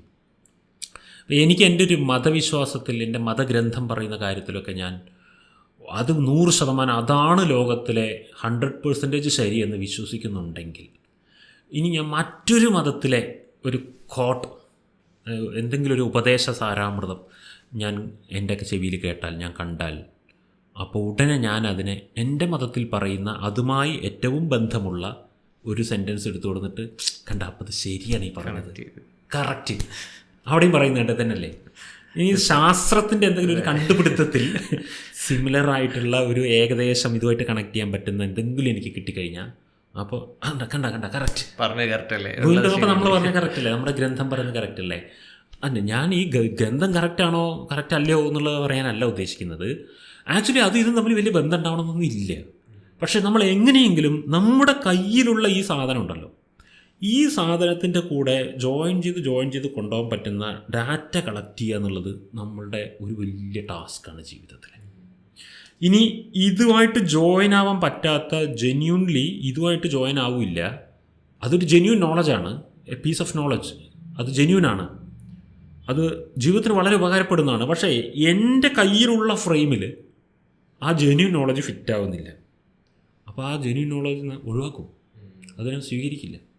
അതാ പറഞ്ഞത്, ഈ ഒരു പസിലിലേക്ക് ഇൻ്റർലോക്ക് പോലെ ഇത് വെച്ചിട്ട് പോകാനേ പറ്റുള്ളൂ നമുക്ക്. ഇതാണ് അറിവ് ശേഖരിക്കുന്നിടത്തുള്ള ഏറ്റവും വലിയ പ്രശ്നം. ഞാൻ എൻ്റെ ജീവിതത്തിൽ ചെയ്തിട്ടുള്ള ഏറ്റവും വലിയ സാഹസ പ്രവൃത്തി എന്താണെന്ന് ചോദിച്ചാൽ, നിലവിൽ എൻ്റെ കയ്യിലുണ്ടായിരുന്ന അറിവുകളുമായിട്ട് ഒരു ബന്ധമില്ലാത്ത അറിവുകൾ പഠിക്കുവാൻ ധൈര്യം കാണിച്ചു എന്നുള്ളതാണ്. അത് എൻ്റെ ജീവിതം മാറ്റിയിട്ടുണ്ട്. മൊയ്തീനും അതൊരുവിധം ചെയ്തിട്ടുണ്ടോ? റീസെൻ്റായിട്ട് ഞാനതാ ചെയ്തുകൊണ്ടിരിക്കുന്നത്. അതായത് അതെനിക്ക് മനസ്സിലായി, നമ്മളുടെ നിലവിലുള്ള ബിലീഫ് സിസ്റ്റംസ് നമ്മളുടെ നോളജിനെ ഹൈജാക്ക് ചെയ്ത് ഇരിക്കുന്നുണ്ട് എന്നുള്ളത്. അപ്പോൾ നമ്മളുടെ കയ്യിലുള്ളത് ഒരു പാർട്ടിയിൽ അമിതമായി അന്ധമായി നമ്മൾ മുഴുകിപ്പോയാൽ, ഒരു മതത്തിൽ മുഴുകിപ്പോയാൽ, ഏതെങ്കിലും ഒരു തരം മോഡേൺ ഫിലോസഫീസിലോ ഏൻഷ്യൻ ഫിലോസഫീസിലോ നമ്മൾ സ്റ്റിക്ക് ഓൺ ആയിപ്പോയാൽ, ചില തോട്ട് പാറ്റേണുകളാണ്, ആ പാറ്റേണിൽ നമ്മൾ ഫിക്സ് ചെയ്യപ്പെട്ടാൽ പിന്നെ ഒരിക്കലും അതുമായി അലൈൻഡ് ആകാത്ത, അതുമായിട്ട് ഓടായിട്ട് കിടക്കുന്ന മറ്റ്, പക്ഷേ ജെന്യൂനായിരിക്കും, അതിനൊക്കെ റിജക്റ്റ് ചെയ്യും നമ്മൾ. അത് നമ്മൾക്ക് രക്ഷപ്പെടാനുള്ള വലിയ സ്കോപ്പുകളെയാണ് തട്ടിത്തെറിപ്പിക്കുന്നത്. ആ സാധനം ഇതൊരു ബയസാണ് നമ്മൾ മനസ്സിലാക്കിയാൽ. ഇത് ശരിക്കും നമ്മൾക്ക് പ്രോഗ്രസ്സിന് ഗുണം ചെയ്യാത്ത സാധനമാണെന്നും, നമ്മൾ എല്ലാത്തിനും പല ഡൈമെൻഷൻസിൽ ചിന്തകൾ ഈ ലോകത്തിലുണ്ട്, പല ഡൈമെൻഷൻസിൽ ഒപ്പീനിയൻസ് ഉണ്ട്, നോളജ് പല വേരിയേഷൻസിൽ കിടക്കുന്ന പല നോളജ് ഉണ്ട്. നമ്മളുടെ നിലവിലുള്ള കോൺസെപ്റ്റുകളായിട്ട് ഒരു തരത്തിലും അലൈൻഡ് ആയിരിക്കില്ല അത്. എന്നാലും അതൊന്ന് പോയി അതെന്താണെന്നൊന്ന് നോക്കുക. അത് നമ്മൾക്ക് ഒട്ടും ബുദ്ധിമുട്ടാണ്, നമ്മൾ കയ്യിലേക്ക് സെറ്റാവാൻ പറ്റുന്നില്ലെങ്കിൽ ഉപേക്ഷിച്ചോ. ആ പീസ് ഓഫ് നോളജിന് എടുക്കണ്ട. ഇനി ചിലപ്പോൾ നമ്മുടെ കയ്യിലുള്ള ഇൻഫർമേഷൻ അല്ലെങ്കിൽ നമ്മുടെ കയ്യിലുള്ള piece of knowledge or belief system അതിനെ വളരെ ശക്തമായിട്ട് ചോദ്യം ചെയ്യുകയും തകർത്ത് കളയുകയും ചെയ്യുന്ന തരം ഒരു നോളജാണ് നമ്മൾ ഇപ്പം കയ്യിൽ കിട്ടിയ നോളജെങ്കിൽ അത് കളയണം, പഴയത് പുതിയത് സ്വീകരിക്കണം. നമ്മളെവിടെയെങ്കിലും എഗ്രിമെൻ്റ് എഴുതി ഒപ്പിട്ട് കൊടുത്തിട്ടുണ്ടോ? ഞാൻ അത് മാത്രമേ വിശ്വസിക്കുള്ളൂ എന്ന്. അത്രയും സ്ട്രോങ് ആയിട്ടുള്ളൊരു സാധനം മുന്നിൽ വന്ന്, നമ്മൾ കാറ് വന്നപ്പോൾ കാളവണ്ടി ഉപേക്ഷിച്ചില്ലേ? കുറച്ചുകൂടെ എഫിഷ്യൻ്റ് ആയിട്ടുള്ളൊരു സാധനം മുന്നിൽ വന്നപ്പോൾ, അതേപോലെ നമ്മുടെ ബിലീഫ് സിസ്റ്റങ്ങളെയും നോളജിനെയും ഉപേക്ഷിക്കാൻ നമ്മൾ തയ്യാറാകണം എന്നാണ് എൻ്റെ അഭിപ്രായം. ഞാൻ ഉപേക്ഷിച്ച ആളാണ്, അതുകൊണ്ടാണ് പറയുന്നത്. നിലവിലുണ്ടായിരുന്ന ചിന്താഗതികളെ പൂർണ്ണമായും മാറ്റി പുതിയ ചിന്താഗതികളിലേക്ക് മാറ്റി പണിത ഒരാളാണ്. കുറച്ച് ഹാർഡാണത്, പക്ഷെ പോസിബിൾ. ബട്ട് അത് ചെയ്ത് കഴിഞ്ഞാലില്ലേ, അപ്പോഴാണ് നമ്മൾ എത്ര ഓപ്പണായി മാറുമെന്നറിയും. ഞാൻ എത്ര റിജിഡായിട്ട് ചിന്തിക്കുന്ന ഒരാളായിരുന്നു എന്നുള്ളത് ഈ കൺഫർമേഷൻ ബയസ് പൊളിച്ചപ്പോഴാണ് എനിക്ക് മനസ്സിലാവുന്നത്. അപ്പോൾ അന്നൊക്കെ അത് പൊളിക്കാതിരുന്ന കാലത്ത് എൻ്റെ ഒപ്പീനിയൻ അല്ലെങ്കിൽ എൻ്റെ ചിന്താഗതികളുടെ ഓപ്പോസിറ്റുള്ളൊരു ഒപ്പീനിയൻ ഒരാൾ പറയുന്ന സമയത്ത് ഞാൻ പറയുന്നത് ശരി, അയാൾ പറയുന്നത് തെറ്റ്, അങ്ങനെയായിരുന്നു. ഇപ്പോൾ അങ്ങനൊരു സിറ്റുവേഷൻ ഉണ്ടായാൽ ഇത് എൻ്റെ അഭിപ്രായം, അത് നിൻ്റെ അഭിപ്രായം എന്നേ ചിന്തിക്കുന്നുള്ളൂ. ഇതിൽ ശരിയും തെറ്റും അളക്കാൻ പോകുന്നില്ല. നമ്മൾ വ്യത്യസ്തമായി ചിന്തിക്കാമല്ലോ, ഓരോരുത്തർക്കും ഓരോ രീതിയിൽ ചിന്തിക്കാമല്ലോ. അവരുടെ ചിന്താഗതിയും ചിലപ്പോൾ നമുക്ക് ഉപകാരം തിരിച്ച് എടുക്കും കൊടുക്കുകയൊക്കെ ചെയ്യാൻ പറ്റും. ഈ അറിയലും അറിയിക്കലും കണ്ടിന്യൂസ് ആയിട്ട് നടക്കണം. എന്നെങ്കിലും നമ്മളുടെ ഫിക്സ് ചെയ്യുന്ന ഒരു നോളജ്, നമ്മുടെ ഉള്ളിലെ ആ നോളജിൻ്റെ അറകൾ അടച്ചിട്ടു എന്ന് വിചാരിച്ചോ, ലോക്കറിലാക്കിയ പോലെ, അന്നത്തോടുകൂടെ നമ്മുടെ വളർച്ച, ബുദ്ധിവികാസം അവസാനിച്ചു. നമ്മളെന്നും ഞാൻ പുതിയ ഏത് ചിന്താഗതികളിലേക്ക് മാറാൻ തയ്യാറുള്ളൊരു മനുഷ്യനാണ്, എന്നെ കൺവിൻസ് ചെയ്യിപ്പിക്കുവാണെങ്കിൽ എന്ന് ചിന്തിച്ചിരിക്കുകയാണെങ്കിൽ നമ്മൾ വളരെ ഓപ്പണായിരിക്കും. ഇന്നും ഞാൻ അങ്ങനെയാണെന്ന് എനിക്ക് തോന്നുന്നുണ്ട്. ഇപ്പം ഞാൻ ഈ സംസാരിക്കുന്നതിൽ നിന്നൊക്കെ മാറി ചിന്തിക്കാൻ ഞാൻ തയ്യാറാണ്. എന്നെ കൺവിൻസ് ചെയ്യിപ്പിച്ചാൽ മതി, ഞാൻ തയ്യാറുമാണ്. ആ ക്വസ്റ്റ്യൻ ജെന്യൂൻ ആയിട്ടുള്ള ക്രിട്ടിക്കൽ ക്വസ്റ്റ്യൻസൊക്കെ ആൻസർ ചെയ്യാവുന്ന രീതിയിൽ വേറെ ഏത് ആശയ സംഹിതകളിലേക്ക് മാറി ചിന്തിക്കാൻ തയ്യാറാണ്. അത്തരത്തിൽ നോളജ് അക്യൂർ ചെയ്യുന്ന കാര്യത്തിൽ ഒരു ഓപ്പൺനെസ് ഉണ്ടാക്കിയെടുക്കാൻ നമുക്ക് സാധിക്കണം. അത് സാധിക്കാതെ ഇരിക്കുന്നത് എന്തുകൊണ്ടാണ്? കൺഫർമേഷൻ ബയസ് കൊണ്ടാണ്. മനസ്സിലായോ? ഇനി ഇതുപോലെ എത്ര ബയാസസ് ഉണ്ടെന്ന് അറിയാം, ഒരുപാട് എണ്ണം ഉണ്ട്. മൊത്തത്തിൽ പറയുന്നത് വെച്ചാൽ നമ്മൾ ആദ്യം രീതിയിൽ ചിന്തിക്കുന്ന പല കാര്യങ്ങളും, അല്ലെങ്കിൽ നമ്മൾ ലോകത്തിന് കാണുന്നതും, നമ്മൾ ജഡ്ജ്മെൻ്റ് ഉണ്ടാക്കുന്നതും, ആളുകളെ ഇവാലുവേറ്റ് ചെയ്യുന്നതും, അതിനൊക്കെ ഈ പറഞ്ഞ പോലെ ബ്രെയിനിൻ്റെ ചില ഫിൽറ്റേഴ്സ്, ഈ പറഞ്ഞ ബയാസസ് ഉണ്ട്. അപ്പം അത് പലപ്പോഴും നമ്മൾക്ക് പ്രോബ്ലംസ് ക്രിയേറ്റ് ചെയ്യാം. അപ്പോൾ നമ്മളുടെ ആദ്യത്തെ ചിന്താഗതിനെ തന്നെ ഒരു ശരിയായിട്ടുള്ളൊരു ചിന്താഗതിയായിട്ട് കാണാതെ അതിനെ ഒരു സ്റ്റെപ്പ് ബാക്ക് ചെയ്ത് ഇവാലുവേറ്റ് ചെയ്യാനും, ഇതിലെന്തെങ്കിലും ബയാസസ് ഉണ്ടോ എന്ന് ഒന്ന് ഇവാലുവേറ്റ് ചെയ്തിട്ട് കുറച്ചുകൂടി റാഷണലായിട്ട് ചിന്തിക്കാനുള്ള ഒരു കഴിവ് കൂടി നമ്മൾ ഡെവലപ്പ് ചെയ്യണം എന്നുള്ളത്. അങ്ങനെയെങ്കിൽ ജീവിതം കുറച്ചുകൂടി എളുപ്പമാവും. അങ്ങനെ നമ്മൾ ആ അനലൈസ് ചെയ്യാൻ തയ്യാറായാൽ, ഞാൻ എൻ്റെ വാട്സപ്പിലടക്കം ഉപയോഗിക്കുന്നൊരു ടാഗ് ലൈൻ ഉണ്ട്: ഈ ലോകത്തിൽ സന്തോഷത്തോടെ ജീവിക്കാം എന്നുള്ളതിന് എന്ത് ചെയ്യണമെന്നല്ലാതെ ഒരറിവും എനിക്കില്ല എന്നാണ് എൻ്റെ വാക്ക്. ആ ഒരു രീതിയിലേക്ക് നമുക്ക് ജീവിക്കാൻ പറ്റും. ജീവിതം വളരെ രസകരമായിരിക്കും നമ്മൾ ഇത്തരത്തിലുള്ള ഫിൽറ്റേഴ്സ് ഒന്ന് ഒഴിവാക്കി കളഞ്ഞാൽ. Got it? ഓക്കെ.